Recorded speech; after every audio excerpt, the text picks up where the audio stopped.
Kenny from Ireland has a question about a radiant barrier. Well, his AC is running continuously, Tom. Okay. And Kenny writes, it doesn't cycle off until about 8 o'clock at night when the attic finally cools down. Now, I've read, he says, that their savings can be up to 5-10%, which doesn't seem like a lot to him. So he's not sure it's worth it. And he wants to know, will this radiant barrier help the AC keep from running too much? It's going to lessen it some. A radiant barrier is a great thing to have. Your true cost is it will reduce your cooling costs, not your whole energy bill. That depends how many computers you have in your home and all kinds of different things. But your cooling costs 8 to 12%. And with today's low energy prices, that could be as little as $20, $25 a month. So it'll take a long time for, you got to look at your paybacks on anything you buy for energy efficiency. As far as the system itself, it's too small.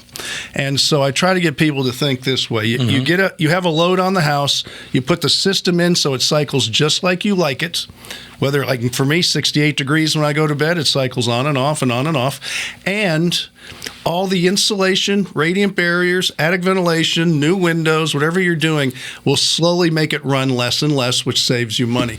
So you still have to meet the load first, and then it all comes down evenly. And a radiant barrier is a great thing, but I don't think it's going to solve your problem with your air conditioner just by putting a radiant barrier in. But you know what would solve your problem? If you got home improvement questions, send them to us. Yeah, we'll answer them right here. Just like we did these videos over here, and just like we'll alert you when we post new ones if you subscribe to our channel.